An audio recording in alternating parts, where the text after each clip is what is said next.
Hotel History is created for adult audiences. Content may not be suitable for all listeners. Discretion is advised. You're listening to Hotel History. We take you with us through the sordid history and scandals of some of the world's most famous and infamous hotels. I'm Dieta. And I'm Yael. Let's get started. In this episode, we interview Calvin Stovall about his recently published book, Hidden Hospitality: Untold Stories of Black Hotel, Motel, and Resort Owners from the Pioneer Days to the Civil Rights Era. In the book, he explores the challenges faced by Black travelers throughout decades of discrimination and the thriving network of hotels and inns run by Black hoteliers that sprang up to meet those challenges throughout American history. So, Calvin, we want to start off, first of all, with just a little bit about you and your background. Awesome. My name is Calvin Stovall, and I am the CEO, or kind of Chief Experience Officer for Iconic Presentations, LLC. I pretty much specialize in delivering keynote presentations, dynamic ones on customer experience and leadership.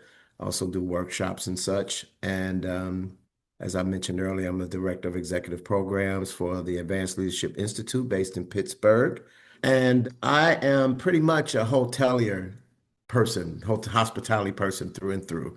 I started as a desk clerk at a Holiday Inn in downtown Chicago, which is where I'm from, and worked at several hotels there, but ended up eventually went to graduate school. I went to undergrad at Chicago State University, but did my graduate degree at Cornell University in Ithaca, and Oh. eventually became, I worked as an AGM at an Embassy Suites and then transitioned into corporate and worked in brand research a couple of years and then became vice president of brand marketing for Homewood Suites by Hilton.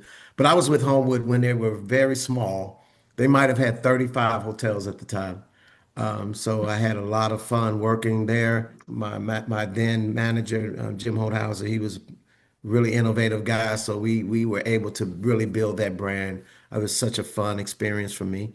But I also have some nonprofit experience as well.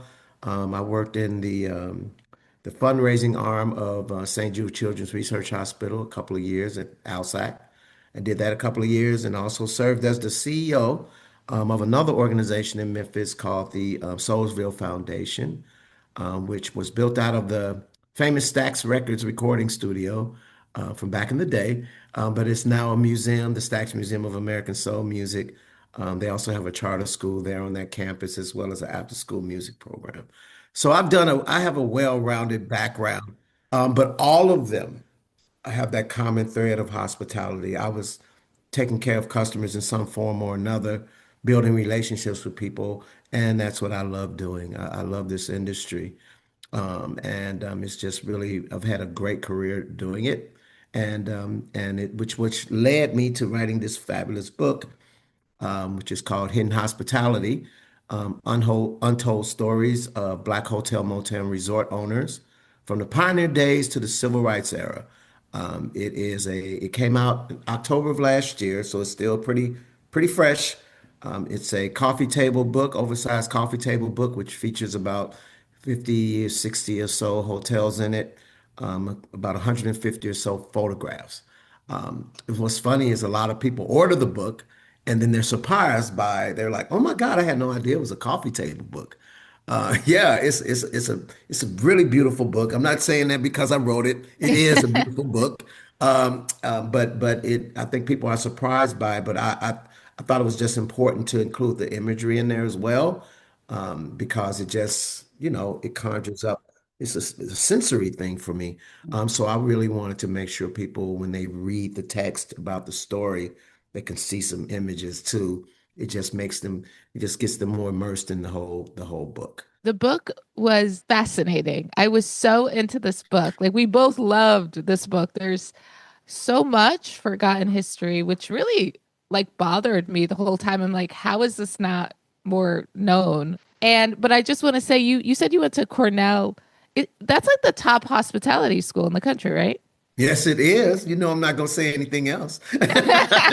Yes, yes, yes, it is. It's a fabulous school, and I was fortunate to go there. I mean, after I graduated from the from the program there, my entire trajectory of my career just changed. It Wow. just that name, that brand, and that school, it just took my career into a whole new stratosphere. Wow. Um, I hope they appreciate the shout out. I hope they do too. They have been, you know what? They have been so supportive of this book, you know. I went to Cornell after it launched. I went to Cornell and spoke to a couple of classes there. Did a great presentation in their auditorium there to some students. So they've been very supportive of the project. It actually started there when I was in grad school. It was my monograph. When you go through that program, they require you to write a monograph. It's not nearly as intense as a thesis, but it has to be pretty substantial. And at the time, I actually a friend of mine who I still work with today, Evan Frazier. He was the one of the chairpersons for an organization. They were starting there at Cornell. He was an undergrad. It was called the National Society of Minority Hoteliers, NSMH, and he asked me to do some research on Black hotel ownership from a historic perspective. And of course, I was like, oh, that sounds pretty interesting. And so I got into the project because he wanted me to together a presentation for one of their conferences. It was one of their first conferences. And so I said, I'll do it. And I was looking at stuff on microfiche, I mean, and I love when I tell people about this story. All the young people in the audience, they're looking at me like I got three heads. When I say microfiche, they're like, what the heck is that? Well, what is that for those who don't know? Right. So microfiche is a piece of technology, not even technology. It's for old articles and periodicals where there's like this machine, there's a light in it. This is like libraries. And so you put the articles in on this, and it's on this film, and you're spinning these knobs and you're going through, and then when you find the one you want, you can take a picture of it. So back then, we're talking about what was this, 93? So I was like going through and I put together a pretty good document. It was like maybe almost 100 pages. But it was called Hospitality Historiography back then. But of course, my publisher was like, no, we're not going with that title. That's not going to work. So we ended up changing it. But that was like I said, that was in 93. And then fast forward, because they give you a copy of it in a nice black binder with gold lettering on it. And so fast forward to like 2019, somewhere up in there. Mhm. I was cleaning out some boxes and I found it. I was so excited. I was like, oh, my monograph. It was a friend of mine here at my home. And she was like, what is that? I was like, oh, it's my monograph. And she was like, what is it about? I was like, well, it's about Black hotel ownership. It starts in like the late 1700s. It goes through the Jim Crow era, blah, blah, blah. She was like, we owned hotels back then? I was like, yes. So she takes it and she's like reading it and she looks up at me and goes, is this a book? That was it. That's how it happened. And the answer was it should be. That's exactly Should be. that's exactly how it happened. I was like, yeah, yeah, Yeah. it's gonna be. Is there anything that existed before your book like this? Not in this context. There was a lady, her name is Candace Taylor.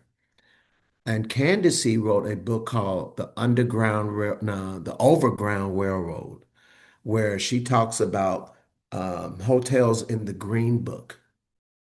Okay, and we could talk a little bit more about the Green Book later, but she drove around to these sites, and of course, most of them were gone. But that's the closest thing I have. Hers wasn't a coffee table book, although she has some pictures in there, but it did not specifically focus on the hotels, the owners, who stayed there, what happened to it, and things of that nature. So when my publisher, Brown Books, got hold to because I sent them the original monograph that I wrote, and they jumped on it immediately because they said they had done some research. They did some research, and there was no other book like it. It is such a juggernaut of scholarship, like the the details that you were able to find for all of these people and their establishments is really amazing. So were you doing all of the research just you, or did you have Yes, any ma'am. assistance? Oh my gosh. Yes, ma'am. So if I do decide to go a second route, I mean, do a second, because I have enough material to do another book if I really, really wanted to. But what I'm going to do is I'm going to approach it differently. I will probably try to find some students that are involved in Black history or history any capacity and looking to be a part of something, a project like that, and then just let them help me build it. Yeah, that sounds like a way more manageable task. Yeah, but when you have something like that, and my heart was so in it, I just Yeah. didn't want to hand it over to anybody. I just Yeah. felt like I knew what I wanted it to look like. I had the vision in my head, which is why I went with the hybrid publisher. I wanted to go that route for a couple of reasons. I wanted to keep the rights to the book, of course, and I wanted to have a lot of say so in the what it looked like. The whole time as I'm reading the book, I'm like, wait, wait. Like, how is this not like a documentary? How is this not spoken That's my about next more? step. Yeah. I was gonna say, when's the documentary? I'm gonna probably do something similar to what you wonderful ladies are doing, to do a podcast, a hidden hospitality podcast, because to get some of those photos came from the descendants of the actual original owners. So I can invite them on and talk to them about the history of the hotel and all of that stuff. But I would love to do a documentary, and that's on the docket as well. I just got to find the right, got to get some funding for that. How are people not just grabbing your book and doing Yeah, something yeah. already? The movies alone in my head when I was reading the stories, I'm like, oh, that Yeah, we need to know what happened in the Marshall Hotel in Harlem, like yeah, yeah. which was so disappointing to find out there isn't some sort of landmark or some recognition of that hotel. Right. Is that, and you know what? Yesterday when I was at North Carolina Central University, I talked about that. There are several in there. Of course, there are some markers for some of them in there, but that's so cool that you mentioned the Marshall Hotel because that was the one I talked about yesterday. Because I just think that was one of the most influential properties in that book, with kicking off jazz and all of the other stuff that was going on during the 1900s. And now it's just an office building there, but you would never know. I would love to see them have a marker there for the Marshall. That would be awesome.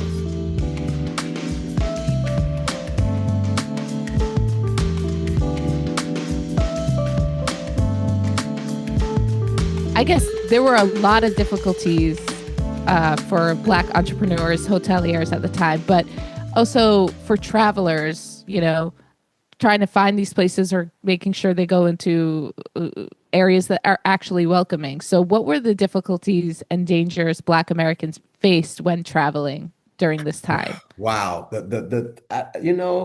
You know what? I think about this even today. Okay. Could you imagine like have you ever like when you're driving, you got your GPS, right? And then you think about when you like years ago, and you're like, Mhm. how did we Yeah. survive without this? You went to a gas station and you're like, man, can you help me?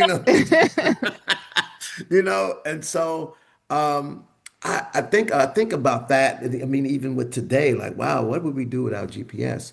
So I always, and then I transfer that to thinking about historically, without that green book. And for those the Green Book was created by Victor Hugo Green, who was a postmaster in New York City. And basically, what he put together was like a printed GPS guide for blacks when they were traveling. And in that guide, it had black, African American friendly salons, restaurants, grocery stores, hotels, motels, wherever. So wherever you were traveling to, you went to the right places, because there were places like sundown towns, like in the South. And if you were black and you were there, and after the sun went down, you could be in big trouble. It could lead to violence or even death in some cases. So that the Green Book was super essential. But I also think about the Green Book was started in 1936 and they printed through I think 66, 67. My book covers way before then and after. So I don't know. I can imagine the dangers, or at least well, they didn't have automobiles then. But I'm just thinking about traveling public, period, and being black during those earlier years, the danger Mhm. that they were in. Um, so I just think I'm glad, I'm so grateful for a person like Victor Hugo Green and all the other postmasters and postmen and postwomen that sent in information, because Yeah. that's how they created that guide. They were sending information in saying blacks are welcome here, they're welcome here, they're welcome here. And the guide became, bigger and bigger and bigger and more useful. So I always like to mention his wife Alma too, because she played a significant role in that publication. She put the whole list together and did all of the graphics and everything. So I always like to mention her as well. But it was dangerous. It was dangerous. There was something else I don't know. In the book that mentioned the Chitlin Circuit that was for musicians, particularly like during the 30s, 40s, that they could travel to safe venues to perform, and they knew what those places were as well, and those were in the Green Book too. Yeah. Yeah, we had to be very, very careful. It was like a survival book. Oh yeah, If you oh basically survival. not just travel, Oh no, the it was survival. yes, it was a survival book, and that I was great with what was that the Green Book movie? I think it came out what 2018, something like Mhm. that, which was a fabulous movie. I've seen it probably 7, 8 times. It is so well done, and I think that gave the public a glimpse of what Black travel was like, as well as the Green Book itself. I'm sure a lot of people didn't even know what it was. And so that movie probably opened up a lot of people's eyes to what the Green Book was about and why it was created. Because you just Mhm. never think about, that was one thing that, white people didn't have to think about. Hey, I'm going on vacation. I Yeah. shouldn't go here. That was not, it was like, I can go where I'm just going to drive and I'm going here, I'm going here. We had to be very strategic. you know, don't go. You can't stop in that area. Hmm. So you followed that green book to make sure you kept your family safe. Yeah, don't run out of gas, don't run out of food. That how helpless you might feel in that situation. I just, ugh. Oh, could you imagine? So much frustration. Like when I'm reading, I'm just like, how did this exist? Like it boggles my mind. Like I don't understand. Like I can't wrap my head around it. But Yeah, what do you mean? yeah, Black performers can perform in a hotel or a venue, but they cannot stay and they can't go through the front door. And like, I'm just like, how did someone think that was okay? right. I don't understand.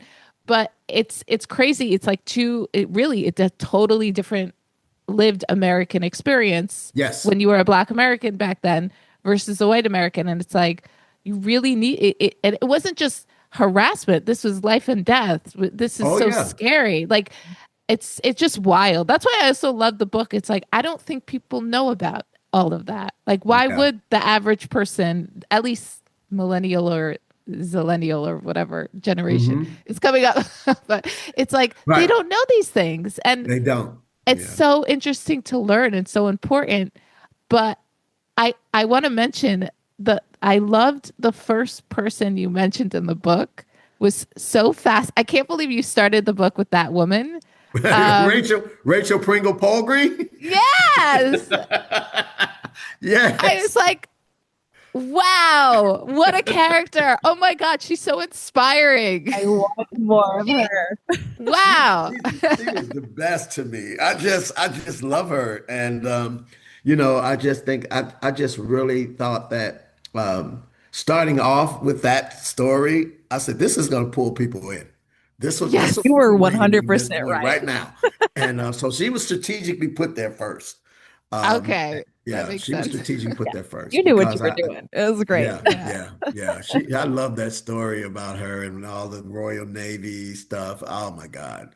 Yeah. It just it blows my mind also that like what it was the 1800s or 17, I don't even So know late exactly. 1700s. Yeah. Yeah, late 1700s, Hmm.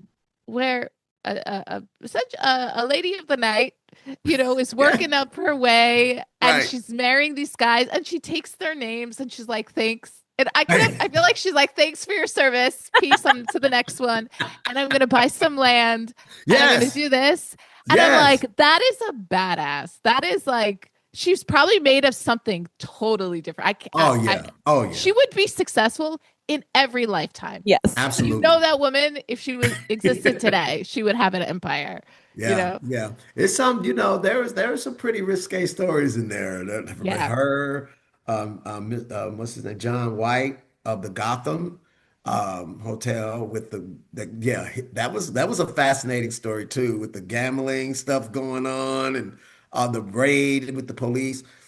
So I mean, although, there are some people that, twisted the law quite a bit to get things done, to do what they had to do. I still put them in there because the story is fascinating and they Mhm. still were hoteliers, They and they still had an impact. they still So, had an impact. And yeah. I just felt like, and people love stories and people love to read about them. Annie Yeah. Box, she was another badass. She was like 6 foot something, right? She was Yeah, super tall. Yeah. she was a sharpshooter. Yes, the sharpshooter. Oh my gosh. Yeah, Yeah. yeah, she was a beautiful woman. Yeah. Taking your wife on the trail with you because she's the one who's going to protect you. Yeah, right. That's right. Yeah, you didn't want to mess with her. I think she did like champion, like what is it? Shooting competitions with Buffalo Oh. Bill, I think it Yeah. was. Yeah. Oh my God. Yeah. That's crazy. Yeah, she was bad, man. She was Yeah. bad. Bad and beautiful. There are some stories in there, like Charles Sullivan, the guy at the Fillmore district in San Francisco, Mhm. the one that they found dead at the end of his story. Um, I believe that guy's story could be a movie. I Oh believe yeah. that the right director got hold to that because of the people he was interacting with, the stars and everybody else that he was bringing to his venues, and how he pulled that hotel together with what's his name, Fats Colette, which looks a little shady, I mean the name too. right? Yeah. Right? I could just see somebody putting a really fascinating movie together, and I just think that the impact that all of these pioneers made on this industry just needed to be told. The only thing that you would hear about blacks and hospitality in the past were us being in service roles, like, working in the Yeah. kitchen and working at the door, working in housekeeping, that stuff, which is all very valuable positions. Don't get me wrong. I just want this book, I needed it to tell a larger story and Yeah. I changed the narrative pretty much. It was like a gap that was Yeah. missing. And so I think Hidden Hospitality helps fill that.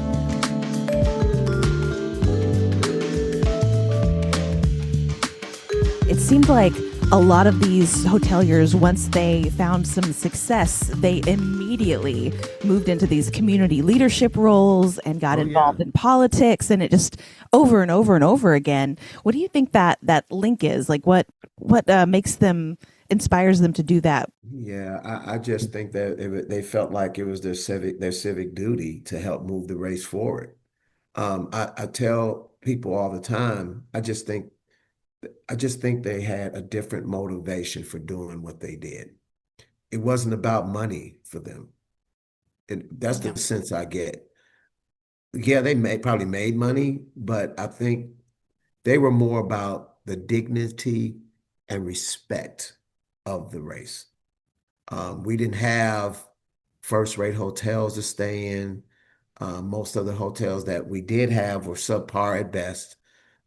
We stayed in people's homes and things of that nature, and they felt like, hey, we need to have a first-rate hotel for our race too. So we can feel respected and feel good and have dignity about where we lay our heads when we travel. And I believe that was their motivation. And so that drive also fed into their need to for equality and civil rights for the Black race. I just think we call them race people, and that's what they were about.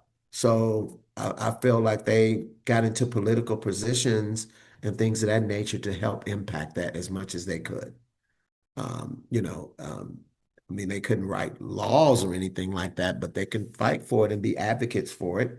And most, like you mentioned, yeah, most of those hoteliers historically, they were involved. You know, Yeah. they didn't just sit back and say, "Oh, I got my hotel. I'm good.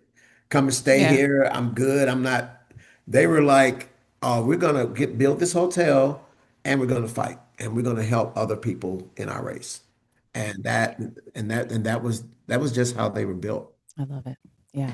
Yeah, it seems like they worked so hard and they struggled so hard to get where they are. Yeah, And it's like, as you said, with dignity. And but also when you mentioned the Green Book, when you look at the pamphlet, it's like that's what it says on there.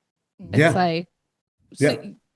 we are human, like basically like treat No us with discrimination. respect. No Yeah, discrimination. It wasn't like you mentioned, it wasn't trying to be, they were being very subtle about the racism that they were experiencing.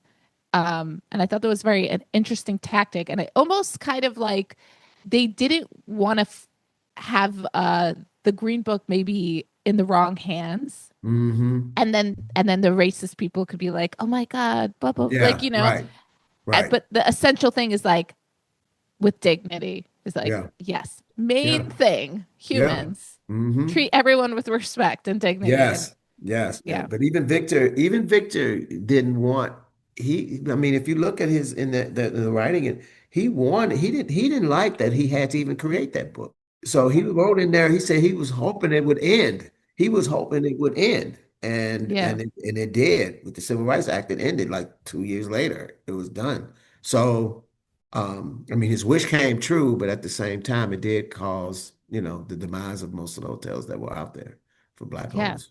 Hmm. yeah. It's very interesting to see how, like, you really can't separate the politics of the time and the hotel industry and Right. hospitality and business in general. You can't. It's you really can't. It's very, very interconnected, obviously. Um, but I'm glad we don't live in those times Oh, anymore. thank God. Thank You God. know? I tell people that too when I always when they read the stories, I tell them, when you're reading it, I want you to really put into context the time period you're reading it, because that changes the texture of everything. You're talking about times of extreme discrimination, Yeah. you know, um, and for them to be able to erect a hotel like that and run it, Yeah. it's amazing to me. Because Yeah. I mean, you It's saw the photos of those hotels. They're gorgeous. They're like 100, 200 room hotels in some Oh cases, yeah. yeah. you know? I forgot at the end that about Martin Luther King Jr. and that he got assassinated at a motel. At the Lorraine Yeah. in Memphis, Tennessee. Yeah. Because that's the thing. People don't really think about the I mean, they just say he got, assassinated in Memphis. They don't say, the Yeah. Lorraine and all of that. So it was a perfect opportunity to just fill in some more of that story. Um, like the A.G. Gaston in Birmingham, Alabama, it's been refurbished and so forth. So I think it's going to be a museum. But that hotel played a significant role in the civil rights struggle Yeah. and fight.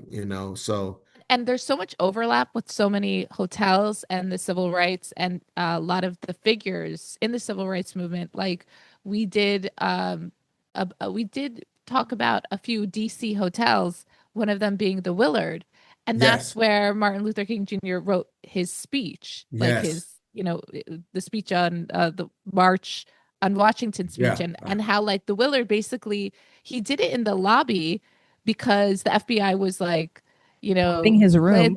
yeah, Yeah. like they Yeah. were like, you're gonna be over here in the corner. We're gonna watch out for you. And I'm They would just like, like put palm trees and furniture around yeah, him to try to give him some privacy. Just Wow. Wow. Wow. yeah. Crazy. Is So it's so interesting how hotels really do help create these movements and changes in oh history. And, yeah. Oh you yeah. know, Yeah. It's I love it. Even like the Mirage in Las Vegas. It didn't last long, but to be the first interracial casino in Las Vegas, um, yeah, I mean, that's just fascinating to me. You just don't think about like Las Vegas and Atlantic City having that level of segregation there, and they had to yeah, they had to push through that. We had to push through that too. mhm. yeah.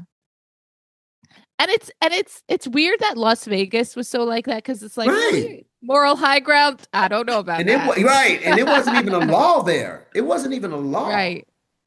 Yeah, the grit and tenacity that these people had to push through all of these barriers that people kept putting up just is very inspiring. Yes. Yes. It kind of also we when we did research, so we how long ago has it been? Like 2 summers ago that we did the Borscht Belt. Yeah. The Borscht Belt kind of like tapped a little bit on something similar of like minorities not being accepted, the Jews going to the Hmm. Catskills and having their hotels. But I remember when we were doing research about that and how they also were the only place where like um black people can stay at some of the hotels, and Hmm. also a lot of athlete like Muhammad Ali and like a bunch of athletes, like that was the place where they practiced. It was kind of like one of those safe places. And and I thought about that for a second, and I'm like, well, what there has to be more to it. There has to be, where else were there hotels? Like I was Hmm. thinking about your book, but without thinking about it. I'm Right, like, right, there's got to be more to that. Like if there's a Jewish right, little right. hotel area, there's got to be more. And then reading your book, I'm like, there you go. Like that's what I was That's thinking about when I was yeah. doing that research, and how there's a little bit of an overlap there. And so I think it's fascinating because it's very similar. Something I think that also changed the way that that the people traveled in hotels and the civil rights came, but um, airplane travel was one of the reasons kind of the Borscht Belt went downhill too. It's Hmm. like now we're living in a different world, not just the rules have changed, but technology has changed. And I wonder if that made a big effect also with the Green Book and the Black hotels, because it's we have traveled that you're not stuck in a tiny little neighborhood anymore. Right, So right. I was thinking that too, like that had to have an impact. Air travel had to have an impact also on the Green Book and the guidebook and the hotels and stuff like Hmm. that. So Yeah, it did it, but probably the biggest factor, because most of those hotels that's in the book aren't here anymore. The biggest factor was the 19 what you talked about was true, but the biggest factor was the 1964 Civil Rights Act that was signed into law, by President Lyndon Johnson, which allowed blacks to go wherever they wanted to stay, any hotel. And what ended up happening was we pretty much black-owned hotels got abandoned because which we should have been able to stay where we wanted anyway. But once that law came into effect, we went everywhere else. Nobody stopped to think, okay, what about these black-owned hotels that kept us safe for all these years? Because those hotels, they relied pretty much 100% of their black patronage. So they yeah, couldn't survive without it. And so, they weren't going to be able to get a bank loan to refurbish the hotel, so they pretty right. much went out of business and got deteriorated and either got raised or were converted to office building or senior housing of some sort, or it just was a vacant lot. Oh, Yeah. So yeah, and I do get that question. Do you think the Civil Rights Act was a help or hurt Black entrepreneurship? It's a crazy question to ask. I mean, I just wish I just wish somebody would have thought about the impact of what would happen because it, you know, there's a lot of, I just think we would have been in a different place. Still today, we only own 2% of all the hotels out there because of that. Although the Civil Rights Act came into place in 1964, Yes. there was still so many obstacles and like discrimination Oh that yeah. Oh yeah. existed. Like you mentioned Oh the yeah. redlining, like Oh yeah. sure, legally everything sounds okay, but Hmm. and not so legally actually, but it like but it wasn't fair. And although it might have changed things, it sounds like yeah, there were still such big obstacles for the Black Oh yeah. community to actually build on their own, Oh, absolutely. And that it's I still, think that it's like okay, yeah, now this has changed, but like it's not so even and fair yeah, yet. yeah. No, So not yet. Not yet. yeah, There's I still entrepreneurs, Black ones still have financing challenges today, trying to build hotels. But there's some people that's out there helping, trying to make a difference. yeah. Like Davon Reeves and Tracy Prigmore, and I mean, there's people out there doing stuff to try to get Black hotel ownerships, to increase Black hotel ownership now. Do you think also a big part of the problem? I feel like it's not just it's like big corporations also owning everything, that it's Yeah, like now become how many individuals, how many boutique hotels really exist? How many just anyone Yeah, like yeah. family owned. family owned? Family owned. That's Yeah, it's yeah. not many. It's not many. I mean, I think that it's better than it was before, but Oh, really? it, It's you think there's more family owned today? no. No, I think there's probably more, I would say more franchise Black owned hotels. But Mm, there are some boutique hotels, bed and breakfast. We're getting in that space quite a bit. Kristen Kitchen, who owns Sojourn Accommodation, she has a few bed and breakfasts. She has a hotel, Duns Josephine in Miami. So it's people getting into bed and breakfast spaces. But as far as a large, like true yeah. hotel, we're moving into that space, but not nearly as much. Yeah. Uh, yeah, we don't own as much in that space, but we're making strides, making That's strides. good. Yeah, Yeah. yeah. Are there any organizations one can support like for preserving the history of Black hoteliers and as well as moving things forward for, entrepreneurs and in that space? Yeah, there's a couple of them. Like I mentioned earlier, Davon Reeves is she owns a company. She's the president and CEO of the Vaughn Group.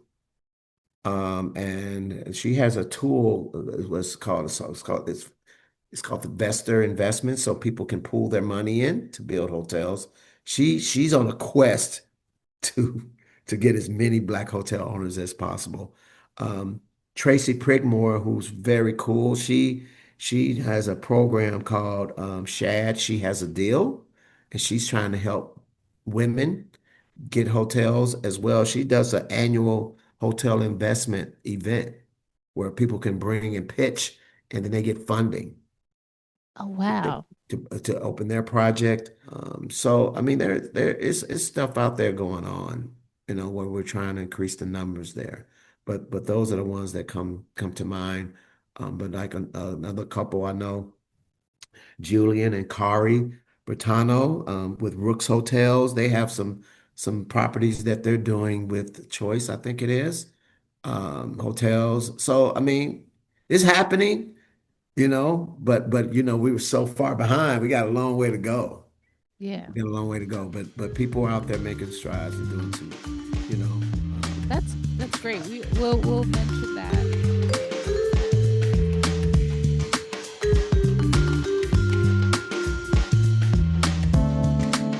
Thing that I thought about a lot while I was reading is that like we've come to understand just how much capital is involved in owning, Yeah. building, running a hotel. So, I mean, especially back then when sometimes these hoteliers were the very first African American to even own a business in the entire city. Like, Yes. how did they do this? Yeah, yeah. This, there's something like John Whitelaw's hotel in DC. Um, they had black businessmen in that women in that area, and they pooled their money to build one. So you had some instances like that, but a lot of them um, usually started in a restaurant. They had a restaurant, saved money, bought a plot of land, and created. So that's pretty much how a lot of them did it because they weren't gonna get a bank loan. Right, Well, in exactly. John Whitelaw's case in DC, he started the industrial bank and he was loaning money out to people, African Americans, to start their business. So he was able to erect his own property as well. So it varied on the situation, but it seems Yeah. like to me they started in a catering or food and beverage, working in a restaurant, opening a restaurant, and they parlayed that money into purchasing a lot and then building a property. Yeah. Yeah. Usually they owned multiple businesses. Hmm. Yeah, that was Yeah. another thing we noticed is they really branched out as soon as They they could. branched out. Yeah. And I like the one in when I was talking yesterday, I know a lot of people know about like the Tulsa massacre in Tulsa, Oklahoma, where they had, all the businesses. But I always like to share that there were other several areas like that in the US. I mean, you had Black Broadway in DC. They had about 200 businesses there. I think there was another area like that in Richmond, Virginia. They had, then, of course, in Miami, it's called Overtown now, but it used to be called Color Town back then. They had businesses there in Detroit, Black Bottom, they had it too. So it was a lot of like those areas where, and then where black businesses and they were all feeding each other, like, spending money and doing, then Growing and yeah, roadways come through the area or whatever. And gentrification in a particular area or but the great thing about in these great stories is that because these hotels were like cultural hubs for these areas, like, Yeah.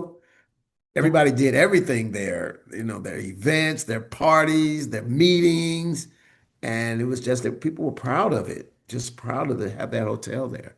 And like you're right, it's when you're the first, it's gonna be hard. yeah.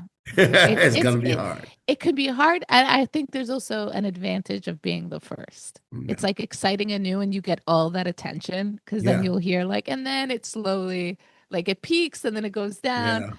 yeah, yeah. But one of the main guys, I don't remember his name, but the from Tulsa, he was super successful. His hotel got burnt down. John B. Stratford. Yes, him. I can't believe that they accused him of inciting the riots. Yeah, yeah. Him and I can't remember his name. Ottawa. It's the other guy. Yeah, here's a story for that. I'm glad you brought him up.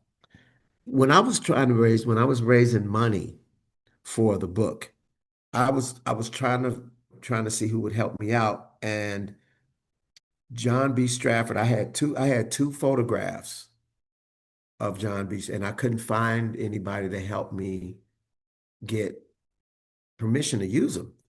And just one day, this is what I knew I was supposed to do this project. I happened to be on LinkedIn, and John Rogers of Ariel Investments was doing an interview. It was an interview on generational wealth. John B. Stratford was either his grandfather or great grandfather. I can't remember what it was. Wow. Yes, crazy. That is kismet. Oh my gosh. I was like, what? And so, yeah, so I reached out to Ariel and I couldn't get to him, but I got to his CFO.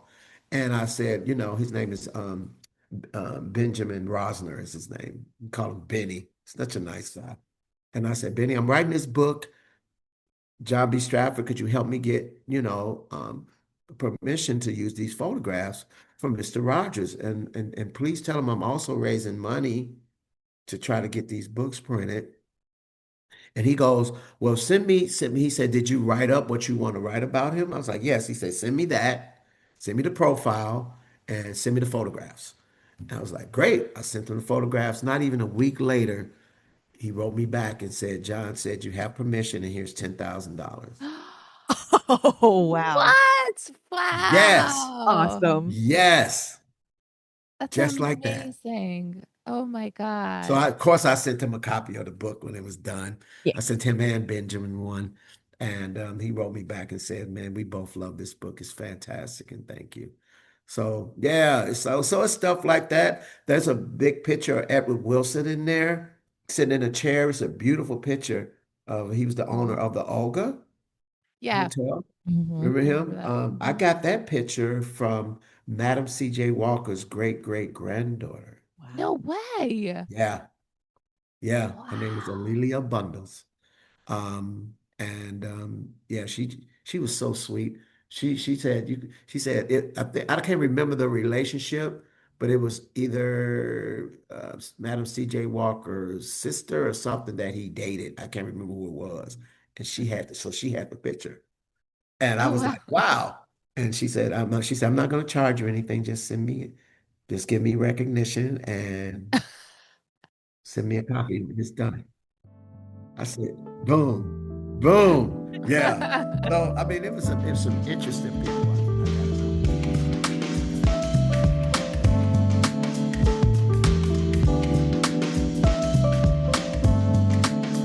So, whose story were you most inspired by? There's so many. I don't even know if you can pick one. Oh man, there's so many in there. I don't know.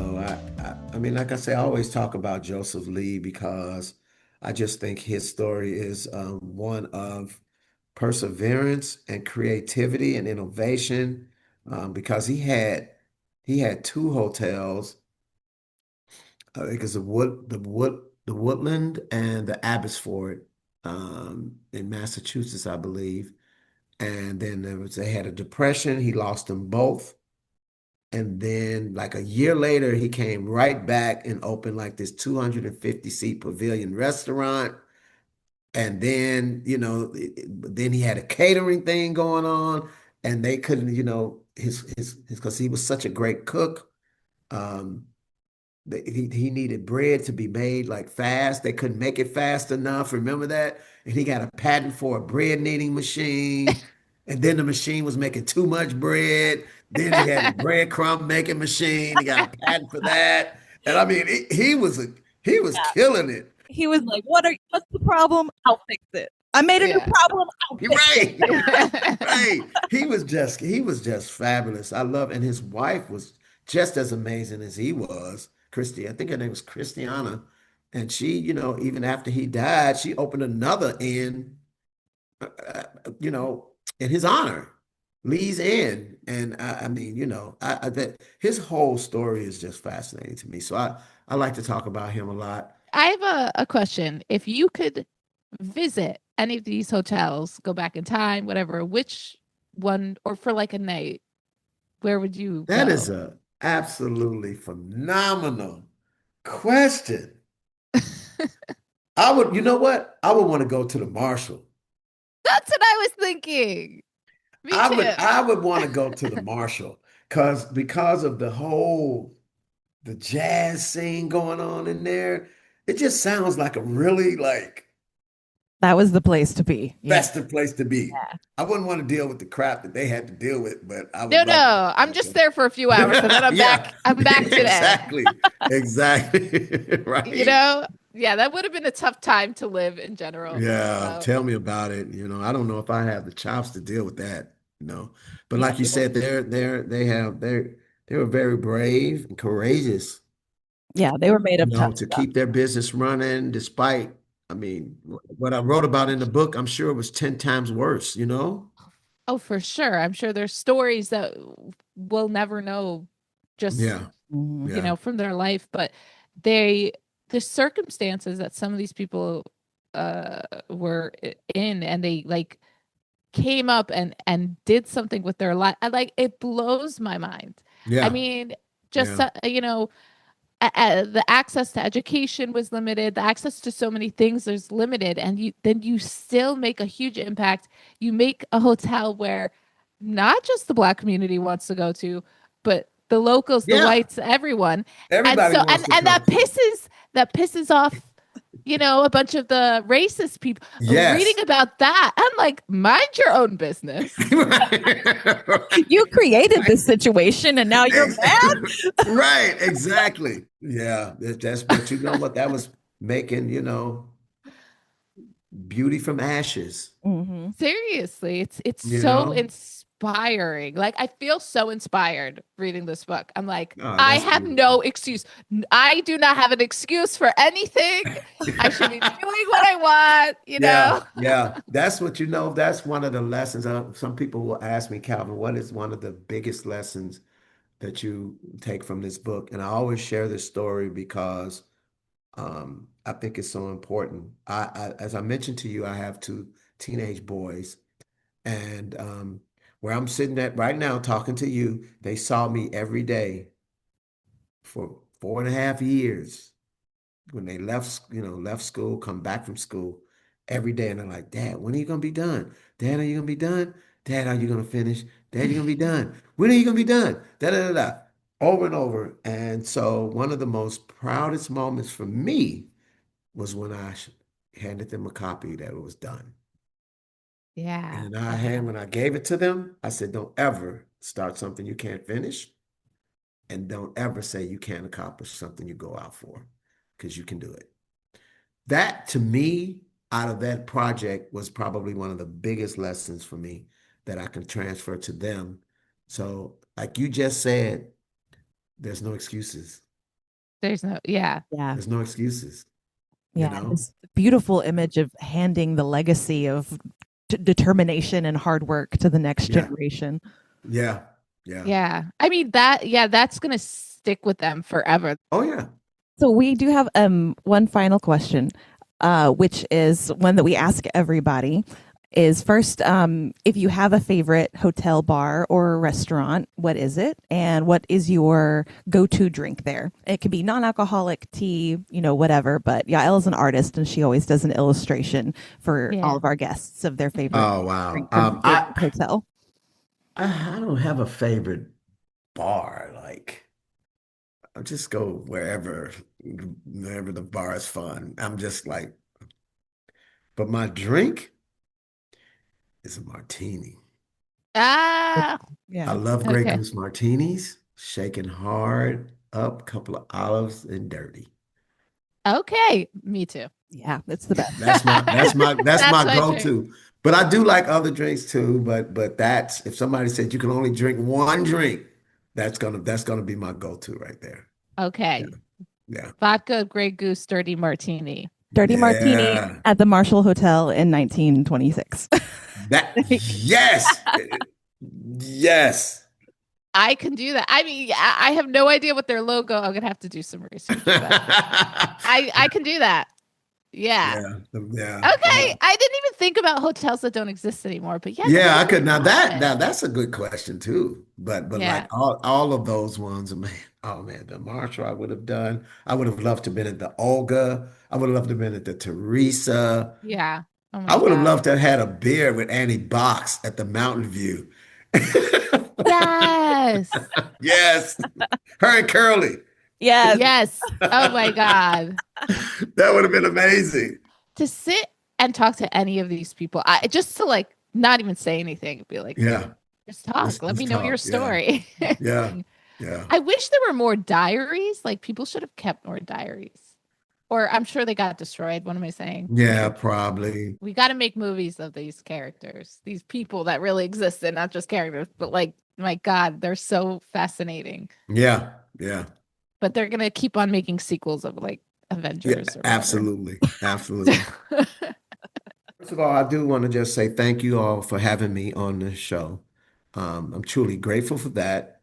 And uh, I also want to just say that people please go out and buy Hidden Hospitality. You can buy it at calvinstovall.com. There's a direct link there. If you go through the direct link, I get more money that way. But if you don't do it that way, Amazon, Barnes and Noble also sells the book as well.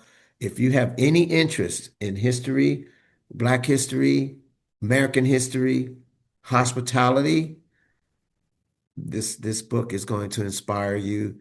Um, Share it with your teenagers or even young children. It's history that needs to be known, and for those of you that have helped me along the way, I just want to say thank you on this public platform too. Thank you so much for coming Thank you on. so much. It was fun. It was fun. I had a blast. It was great. Y'all had great questions too. Good. Well, thank you for writing such a great book. Thank Yeah, you. no, seriously, that helps a lot.